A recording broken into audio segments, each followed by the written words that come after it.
Mga pagbasa ng mga salita ng makapangyarihang Diyos, ukol sa paghahangad sa katotohanan.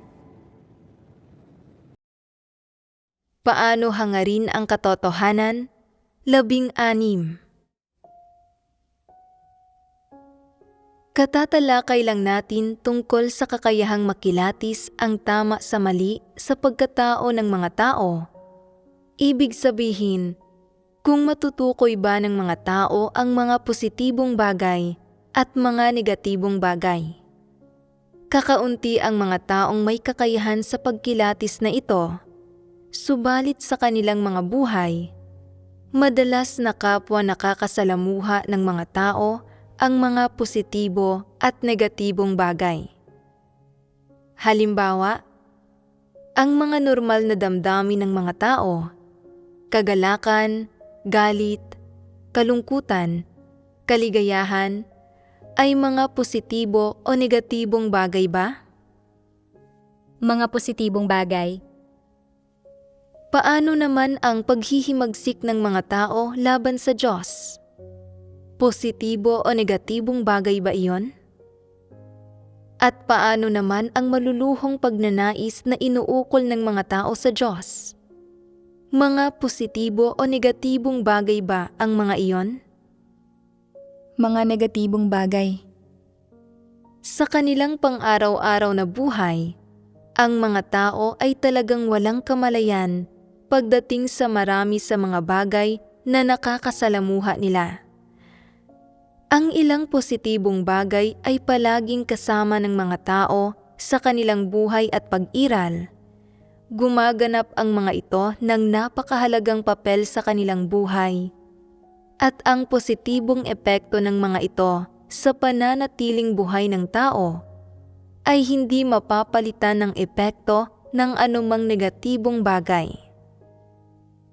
Gayunpaman, madalas na hindi pinapansin ng mga tao ang mga positibong bagay na ito. Sa halip, ay naniniwala sila na maraming negatibong bagay ang palaging kasama ng mga tao, nagpapanatili sa kanilang buhay, at sumasama sa kanila sa kanilang pag-iral. Mula rito, makikita na maraming tao ang talagang manhid sa mga positibong bagay. Hindi gaanong mahalaga kung wala kang pakiramdam para sa mga bagay na ito. Basta't sa sandaling malaman mong mga positibong bagay ang mga ito, ay hindi ka tutol sa mga ito at kaya mo pang hangarin at mahalin ang mga ito mula sa kaibuturan ng iyong puso. Pinapatunayan nito na ang iyong pagkatao ay naghahangad ng kung ano ang positibo. Ipagpalagay na alam mo kung ano ang mga positibong bagay at kung ano ang mga negatibong bagay. Ngunit hindi mo pa rin magawang magustuhan ang mga positibong bagay. Sa halip, mayroon kang pagkahilig sa iyong puso para sa mga negatibong bagay. Lalo ka pang interesado sa mga ito at higit pa riyan, tiyak na hahangarin at susubukan mong makamit ang mga ito kung tama ang mga kondisyon at may pagkakataon ka. Ipinapahiwatig nito na pagdating sa iyong oryentasyon sa mga positibo at negatibong bagay, mahal mo kung ano ang negatibo at hindi kung ano ang positibo. Kung hindi mo minamahal ang mga positibong bagay, ipinapakita nito na hindi ka isang positibong tao. Kung hindi ka isang positibong tao, tiyak na hindi ka isang taong may konsensya at katwiran, isa kang negatibong tao. Kung hindi ka isang taong may konsensya at katwiran, isa kang di tao, hindi ka tao. Halimbawa, may isang taong nagtatanim ng mga kamatis. Narinig niya na kapag lumaki na ang mga kamatis, mapapapula ang mga ito mula sa pagiging berde sa loob lang ng isang gabi, sa pamamagitan lang ng paglalagay ng kemikal na sangkap, at pagkatapos ay maaari nang ibenta kaagad. Pagkatapos ay iniisip niya, napakainam nito. Nagbebenta sa ganitong paraan ang lahat, kaya ganito na rin ang gagawin ko. Sa ganitong paraan, pwede akong yumaman at mas maaga ko ring makakain ang mga kamatis. Perpekto ito. Kaya, ipinagbibili niya ang mga kamatis na ito at kinakain din niya mismo ang mga ito. May isang taong nagpapaalala sa kanya na ang mga kamatis na pinahinog gamit ang mga kemikal na sangkap ay nakakapinsala sa mga tao at na ang pagbebenta ng gayong mga bagay ay pamiminsala sa iba. Ngunit tumatanggi siyang tanggapin ito. Sinasabi, paano ito magiging pamiminsala sa mga tao? Bunga ito ng siyentipikong pananaliksik. Isa itong positibong bagay. Naglilingkod ang agham sa sangkatauhan at dahil naimbento ang mga bagay ni ito sa pamamagitan ng agham, dapat na malawakan itong gamitin sa buhay ng mga tao. Ang buhay ng mga tao ay hindi pwedeng walang agham. Kailangan nating umasa rito. Itinuturing pa nga ng ilang tao ang agham bilang ang katotohanan at tinuturuan nila ang mga tao na mahalin, pag-aralan at gamitin ang agham, pati na rin na ibatay ang lahat dito. Maaaring natuklasan na ngayon ng ilang tao na hindi naman talaga laging tama ang agham at na ang ilang bagay na naimbento sa pamamagitan ng agham ay nakakapinsala sa mga tao. Halimbawa, ang mga sandatang kemikal at mauunlad na sandata ay may kakayahang wasakin ang sangkatauhan at sa partikular, ang mga pagkaing genetically modified ay isang walang katapusang salot sa sangkatauhan. Ngunit hindi ganoon ang iniisip ng maraming tao. Sinasabi nila, maaari bang magkamali ang agham? Kung mali ang agham, susuportahan ba ito ng estado? Ang buong sangkatauhan ay nag-aaral at gumagamit ng agham. Maaari bang magkamali ang buong sangkatauhan? Tama ba ang pahayag na ito? Naniniwala sila na dahil sinasamba at ginagamit ng buong sangkatauhan ang agham, at ito ang kalakaran sa lipunan, gaano man ito kanegatibo, maaari itong maging isang positibong bagay. Sila ba ay mga taong nakakakilatis ng tama sa mali? Ano ang mga salitang ito na sinasabi nila? Ang mga iyon ay mga maling kaisipan, mga maling paniniwala, at baluktot na argumento. Bagamat karamihan sa mga taong kabilang sa masamang sangkatauhan ay sumasang-ayon at kumikilala sa mga pahayag na ito, gaano man karaming tao ang kumikilala at sumasang-ayon sa mga ito, ang mali ay palaging magiging mali. Ang mga negatibong bagay ay palaging magiging mga negatibong bagay. At ang baluktot na pangangatwiran ay palaging magiging baluktot na pangangatwiran. Imposibleng maging mga positibong bagay ang mga ito, ni hindi maaaring maging katotohanan ang mga ito kailanman. Hindi ba't ang mga taong palaging naghahabol ng mga kalakaran sa lipunan at mahilig magsalita ng mga maling kaisipan ay yaong mga lalong nagmamahal sa mga negatibong bagay? Matatanggap ba nila ang katotohanan at mga positibong bagay? Hindi nila kayang tanggapin ang mga positibong bagay. Halimbawa, may ilang taong nagkakasakit at ang totoo, ang kanilang karamdaman ay maaaring mapagaling sa pamamagitan ng ehersisyo at mga pagsasaayos sa kanilang pang-araw-araw na gawi. ngunit ipinipilit nilang gumamit ng mga makabago at high-tech na paraan at metodo para sa pagpapagamot. Maaari mong sabihin, bagamat maunlad na ngayon ang medisina at ang panggagamot na iyon ay may malilinaw na resulta, mayroon itong mga naiiwang epekto na ang mga kahihinatnan ay hindi na maibabalik sa dati. Dapat kang gumamit ng isang natural na pamamaraan, gaya ng ehersisyo, pagsasaayos ng iyong pang-araw-araw na gawi, at pagsasaayos ng iyong mga gawi at pattern sa pagkain upang unti-unting magkaroon ang iyong katawan ng isang normal at natural na takbo, at pagkatapos nito ay unti-unting mababawasan ang ilang sintomas. Kayang tanggapin ng ilang tao ang ganitong uri ng pananaw, ngunit hindi ito kaya ng iba. Iniisip nila, isa iyang makalumang pamamaraan. Iyan ang paraan at pilosopiya ng panggagamot ng sangkatauhan sa mga sakit, libu-libong taon na ang nakalipas.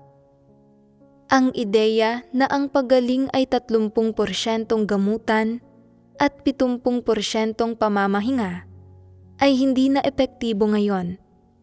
Maunlad na ang medisina ngayon at ang mga high-tech na paggamot ay nagdudulot ng mabibilis na resulta. Pinapagaling ka ng mga gamot sa isang iglap. Ayon sa kanilang mga pananaw, hanggat maunlad ang medisina at kayang gamutin ang iba't ibang sakit ng sangkatauhan at nagpapahintulot ito sa mga tao na mabuhay ng matagal, ang medisina ay naging isang positibong bagay na. At dapat maniwala ang mga tao sa medisina at maniwala sa agham, at hayaan ang agham na magkaroon ng kataas-taasang kapangyarihan sa kanilang mga tadhana. Iniisip nila na gaano man karaming sakit ang dumapo sa mga tao, walang dapat ikatakot. Sa pamamagitan ng mga high-tech na paraan, anumang komplikado at mahirap gamuting sakit ay maaaring malunasan, at na kahit na may mga naiiwang epekto, hindi ito dapat ikabahala. Tumpak ba ang mga pananaw na ito? Ang mga iyon ay mga maling kaisipan. Sabihin mo sa akin, kung kakausapin mo ang ganitong uri ng tao tungkol sa kung ano ang mga positibong bagay, maipapaintindi mo ba sa kanila ang mga ito? Matatanggap ba nila ito? Hindi. Hindi namin maipapaintindi sa kanila ang mga ito. Isang dahilan kung bakit hindi mo sila mapaiintindi ay dahil sila mismo ay hindi kayang tumanggap ng mga positibong pananaw. At ang isa pa ay dahil ang buong sangkatauhan sa buong mundo ay tinatangay ng masasamang kalakaran nang walang kahit isang eksepsyon.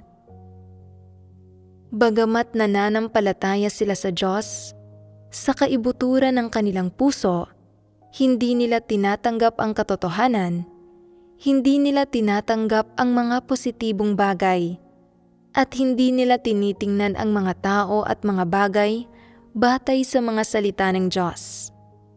Sa halip, ginagamit pa rin nila ang mga pananaw ni Satanas at ang masasamang kalakaran ni Satanas bilang mga batayan sa pagtingin o pagtrato sa bawat usapin.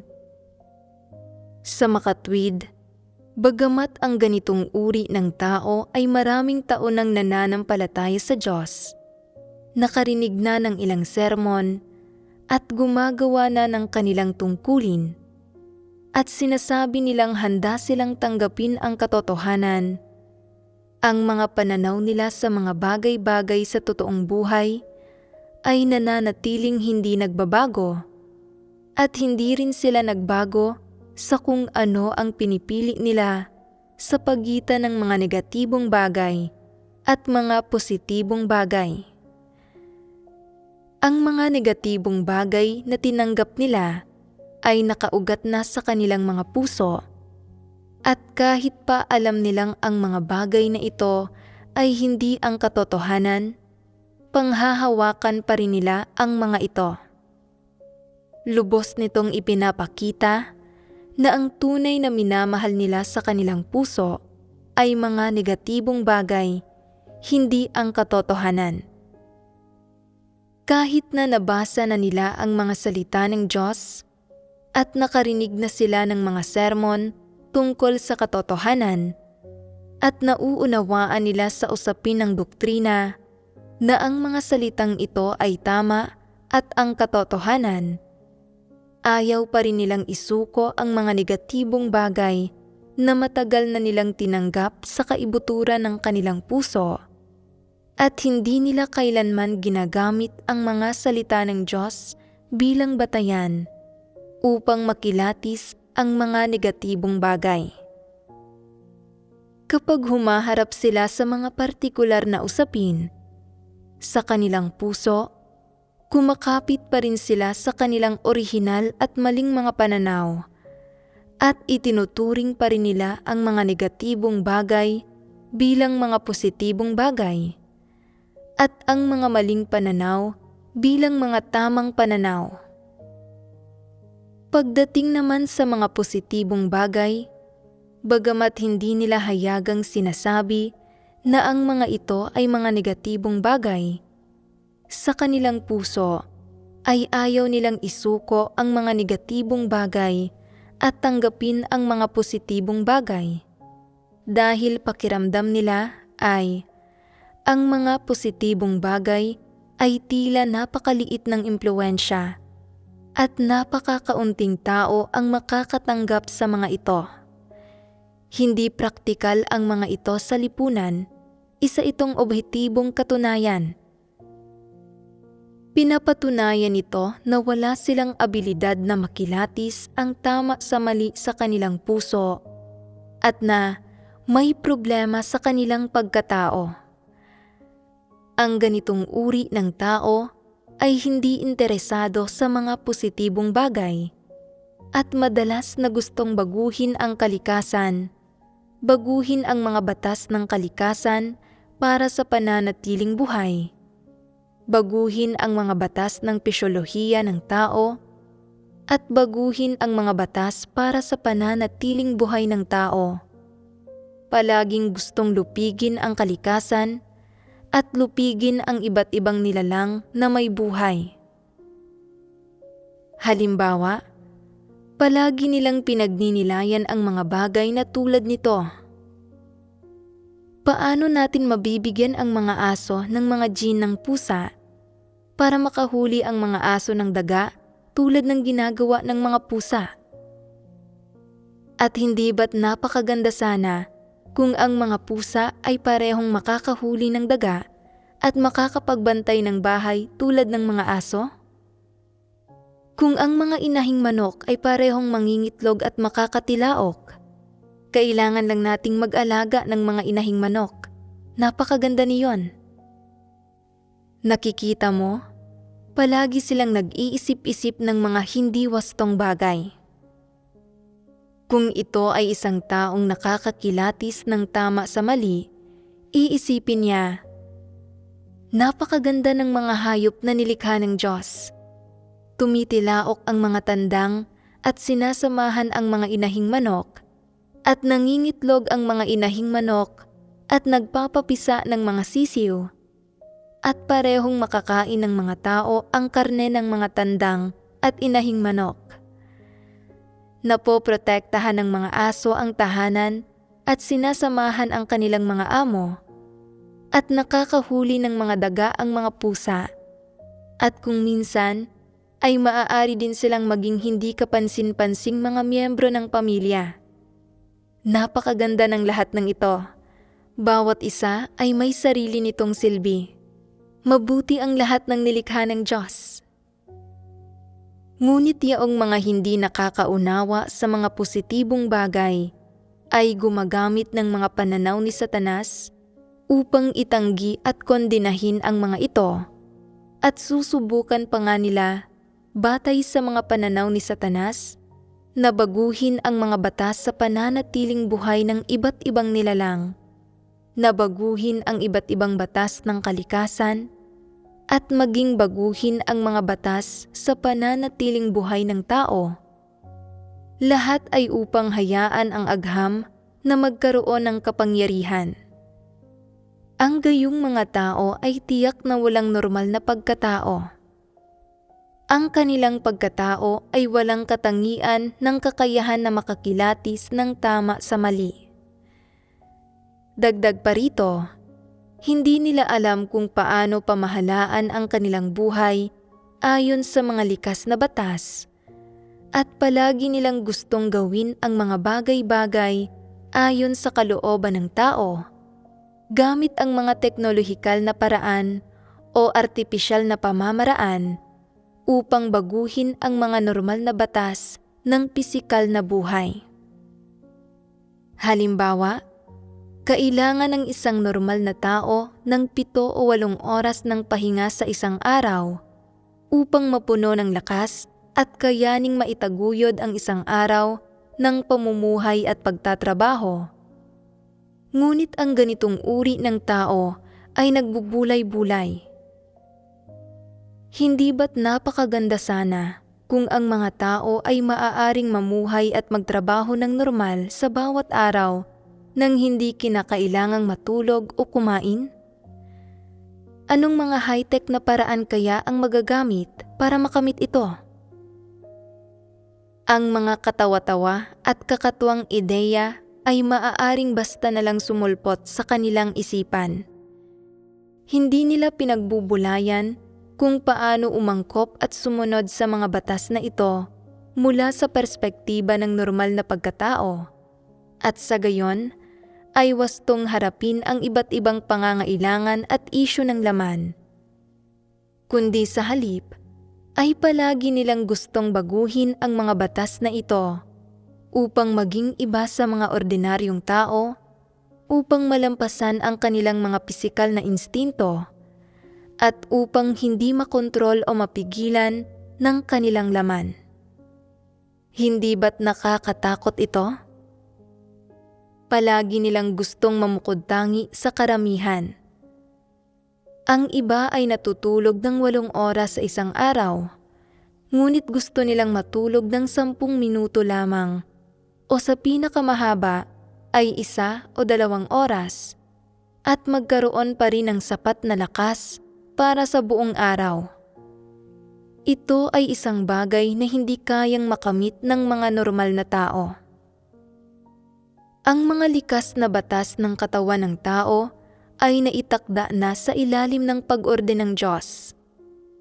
Kung gaano kagana sa pagkain ang isang tao, kung ano ang mga batas ng paggana ng kanyang mga laman loob, kung gaano karaming lakas mayroon ang isang tao, kung gaano karaming gawain ang magagawa niya sa isang araw, kung gaano karaming bagay ang kayang pag-isipan ng kanyang utak sa isang araw, at kung gaano katagal niya kayang pag-isipan ang mga ito, lahat ng ito ay nakatakda na. Mula sa perspektiba ng pagkatao, ang mga batas na ito ay talagang normal, at ang mga ito ay mga positibong bagay. Sa pamamagitan ng pagsunod sa ilang batas, saka lang maaaring magpatuloy na mabuhay taon-taon ang sangkatauhan, maaaring magpatuloy na magparami at mabuhay sa mga sunod-sunod na salinlahi, at maaaring patuloy na mabuhay ang sangkatauhan. Ganito ito para sa lahat ng nilalang na may buhay. Sa pamamagitan lamang ng pagsunod sa ilang likas na batas at ilang batas ng buhay, at sa pagkakaroon ng mga panahon ng kapwa pamamahinga at aktibidad, mapapanatili ang pagpapatuloy ng kanilang buhay. Kung lalabagin ng isang tao ang mga likas na batas, magkakaroon ng mga problema ang pagpapatuloy ng kanyang buhay, at maaaring hindi siya mabuhay ng napakatagal, Kung magkaroon ng problema sa pisikal na kondisyon ng isang tao, ang kanyang normal na buhay, ang kanyang pang-araw-araw na pagkain, pati na rin ang kanyang normal na pag-iisip, normal na paghusga, at ang dami ng gawaing magagawa niya sa isang araw, at iba pa, ay pawang maaapektuhan.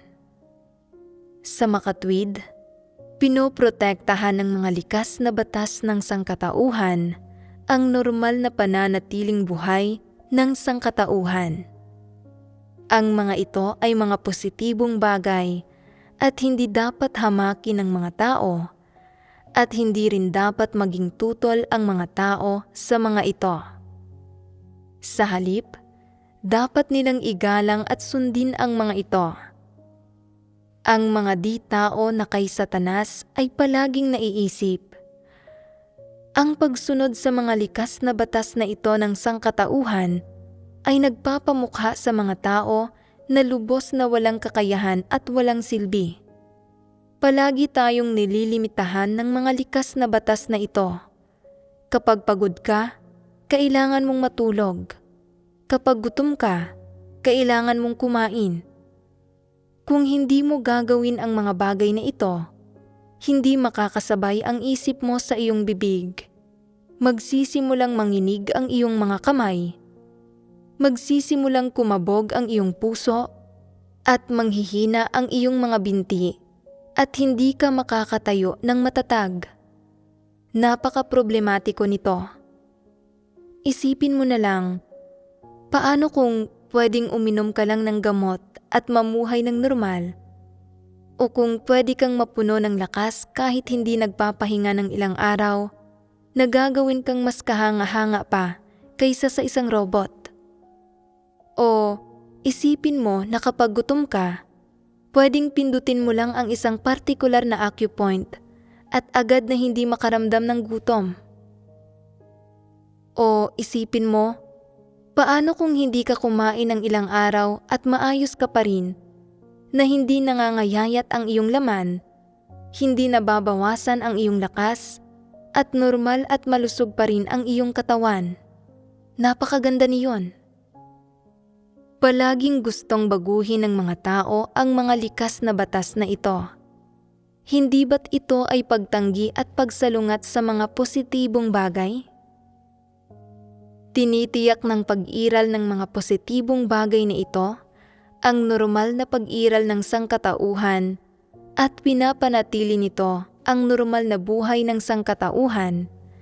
Kaya hindi lamang dapat sundin ng mga tao ang mga ito, kundi dapat din nilang tratuhin ng makatwiran. Hindi nila dapat labagin ang mga ito, pigilan ang mga ito, o salungatin ang mga ito. At lalong hindi nila dapat tutulan ang mga ito. Sa kabilang banda, yaong mga bagay na lagpas sa mga likas na batas ng sangkatauhan, ang mga imahinasyon ng mga tao, ang ilan sa kanilang mga abnormal na ideya at ekstraordinaryong kilos, ay pawang mga negatibong bagay. Dahil lahat ng iyon ay mga negatibong bagay, dapat kilatisin at talikuran ng mga tao ang mga ito, hindi tanggapin ang mga ito. Kung mayroon kang pagkilatis sa mga positibo at negatibong bagay, at kaya mong tratuhin ng wasto, at harapin ng makatwiran ang mga ito habang namumuhay ka, kung gayon, normal ang iyong pagkatao. Kung madalas mong hindi nararamdaman ang mga positibong epekto ng mga positibong bagay na ito sa iyo, at madalas mong gustong salungatin ang mga ito, at gumawa ng mga bagay na salungat sa mga ito, at madalas mong sinusubukang baguhin ang mga positibong bagay na ito batay sa ilang negatibong pahayag at pananaw, sa paggawa niyon, nilalabag ang mga objetibong batas ng mga bagay. Kung gayon, pinapatunayan ito na sa usapin ng iyong pagkatao, wala kang abilidad na makilatis ang tama sa mali. Matapos makapagbahaginan sa ganitong paraan, nauunawaan mo na ba ngayon? Kung ang isang tao ay may pagkatao, hindi ba't dapat niyang maunawaan kung ano ang mga positibong bagay at tanggapin ang mga ito? At hindi ba't dapat din niyang makilatis ang mga negatibong bagay habang kasabay nito ay kaya niyang kamuhian at talikuran ang mga ito mula sa kanyang puso? Oo. Kung gayon, ano pang ibang mga bagay ang hindi matukoy ng mga tao bilang positibo o negatibo? Ang pananampalataya at pagsunod ba sa Diyos ay isang positibo o negatibong bagay? Isang positibong bagay. Ang kataas-taasang kapangyarihan ba ng Diyos sa tadhana ng tao ay isang positibo o negatibong bagay? Ang kataas-taasang kapangyarihan ng Diyos sa tadhana ng tao ay isang positibong bagay. Kung gayon, ano ang mga pangunahing pananaw na pundasyon ng pagsalungat ng tiwaling sangkatauhan sa kataas-taasang kapangyarihan at mga pamamatnugot ng Diyos? Naniniwala ang mga tao na ang tadhana ng isang tao ay nasa sarili niyang mga kamay at na kayang baguhin ng kaalaman ang tadhana ng isang tao. Ito ang mga pananaw na pundasyon ng pagkakaila ng tiwaling sangkatauhan sa Diyos at paglaban sa Diyos. Ang mga ito ay tunay na mga negatibong bagay. Kung gayon, paano dapat arukin ng mga tao ang usapin ng pagkakaroon ng Diyos ng kataas-taasang kapangyarihan sa tadhana ng tao?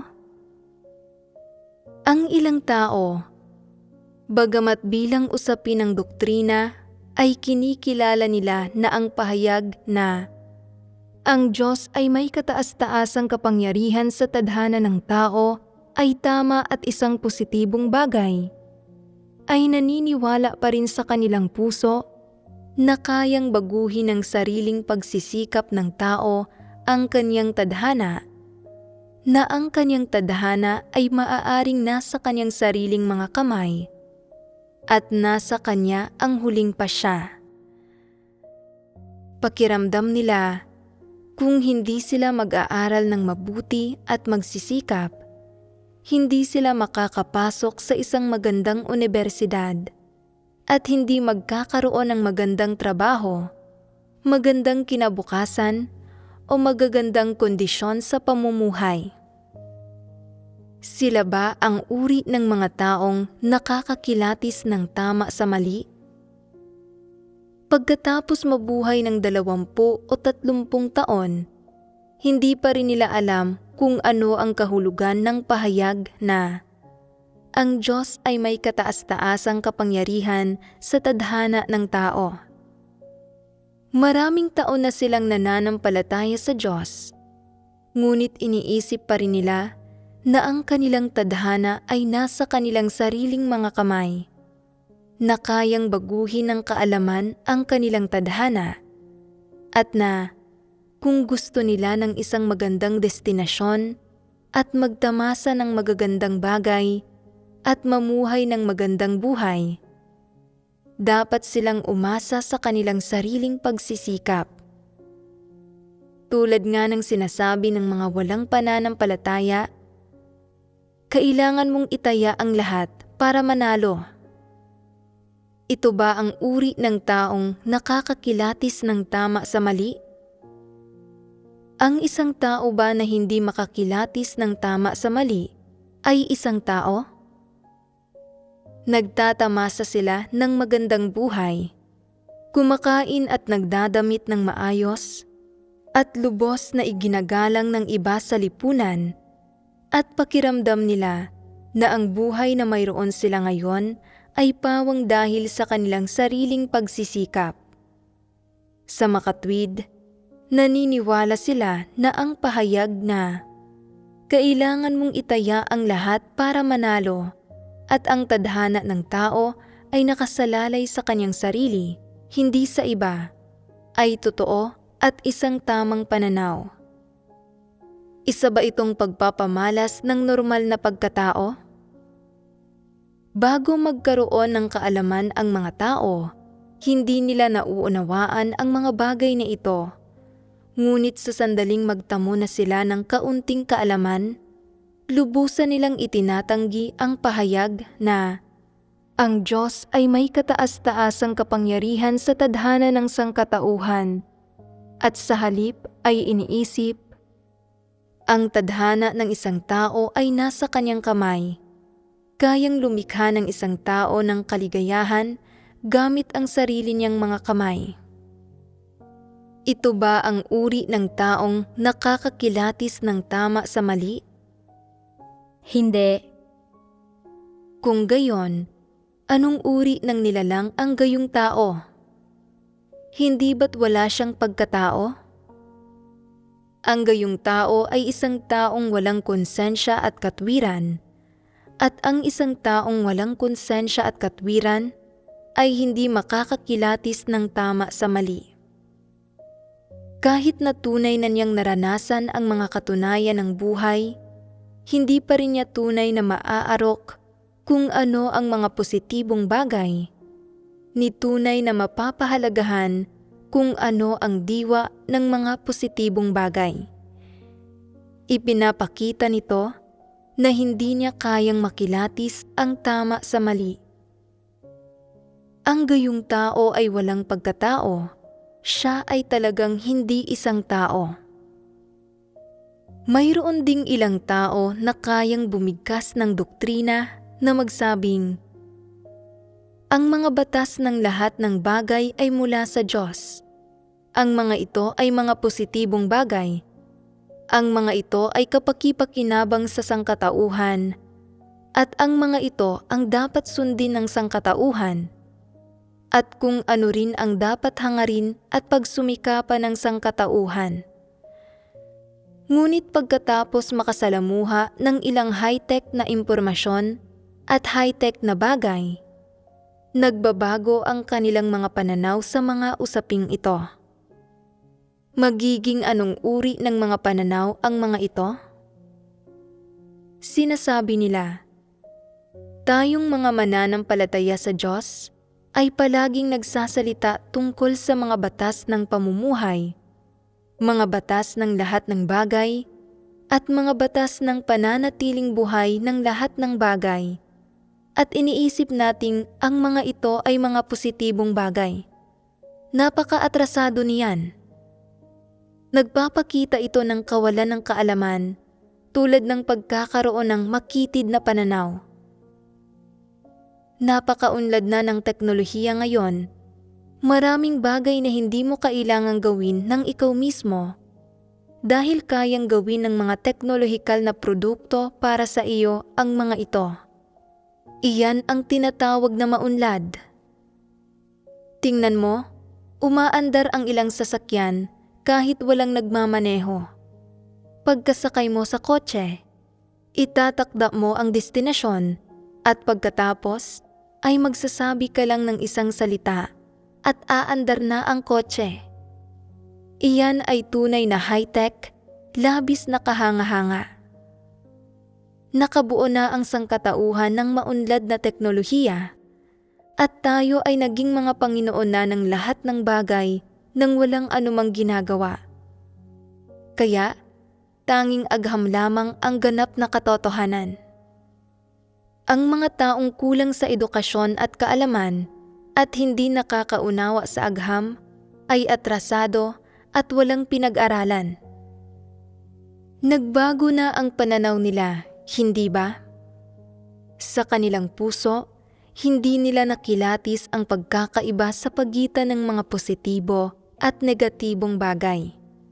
Mayroon ding ilang tao na pagkatapos bumisita sa isang museo ng aviation, ay napapabulalas. Wow, nakakamulat naman ito. Napakaunlad ng agham. Pakiramdam nating mga ordinaryong tao ay lubos na hindi iyon abot ng ating pangunawa. Wala tayong anumang maintindihan dito. Hindi mo man lang maiisip ang antas na narating na ng agham ngayon. ni hindi pa nga tayo nakakagamit ng mga maunlad at makabagong teknolohikal na bagay na iyon. At nananampalataya pa rin tayo sa Diyos at nagsasalita tungkol sa mga likas na tuntunin at batas. Labis tayong atrasado. Pagkatapos makita ang mga nakakasilaw na bagay na ito ng modernong lipunan, lubusang itinatanggi ng gayong mga tao mula sa kaibuturan ng kanilang puso ang mga teorya tungkol sa mga positibo at negatibong bagay na dati nilang nauunawaan. Hindi nila mas malinaw na tinutukoy kung ano ang mga positibong bagay.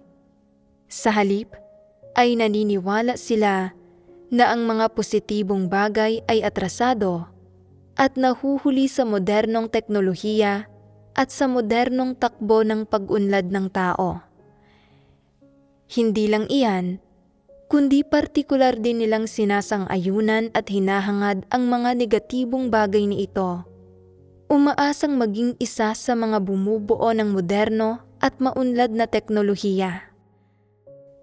Ang ganitong uri ba ng tao ay isang taong nakakaunawa ng tama sa mali? Dahil ang kakayahang makilatis ang tama sa mali ay isang katangian ng pagkatao, kasunod nito na ito ay isang bagay na likas at katutubo sa pagkatao, hindi isang bagay na nabubuo sa paglaon. Ibig sabihin, ang kakayahang makilatis ang tama sa mali, ang katangiang ito ng pagkatao, ay hindi magbabago sa paglipas ng panahon o sa mga pagbabago sa heograpikal na kapaligiran o sa mga tao, pangyayari at bagay. Walang sino man ang makakapagbago nito at walang anumang bagay ang makakapagbago o makakaalis nito. Sa kaibuturan ng puso ng mga taong nakakakilatis ng tama sa mali, ang mga positibong bagay ang palagi nilang hinahangad, habang ang mga negatibong bagay ang palagi nilang tinututulan at kinasusuklaman, at ang hindi kailangan ng kanilang pagkatao. Ano ang kailangan nila? Kailangan nila ng mga bagay na kapakipakinabang sa mga batas ng pisikal na buhay at sa kanilang pisikal na pananatiling buhay, mga bagay na natural na nagpapadama sa mga tao ng kapayapaan at katahimikan, at na umaayon sa mga pangangailangan ng konsensya at katwiran ng normal na pagkatao, hindi mga bagay na enggrande, matayog, at kahanga-hanga. Nakikita mo, pagdating sa kung paano umasal ang isang tao, gusto ng ilang tao na ang kanilang buhay ay medyo masimple at hindi magarbo. Ayaw nilang mamuhay ng buhay na kapansin-pansin, kundi gusto lang nila ang payapang buhay at ang magkaroon ng kapayapaan at kagalakan, ang mamuhay ng napakatahimik. Gayunpaman, ang ibang mga tao ay hindi ito gusto. Gusto nilang mamuhay ng buhay na kapansin-pansin. Gusto nila ng mga bagay na enggrande, matayog, at kahanga-hanga. Gusto nilang magtanghal, gusto nilang maging katangi-tangi sa karamihan at maging tanyag.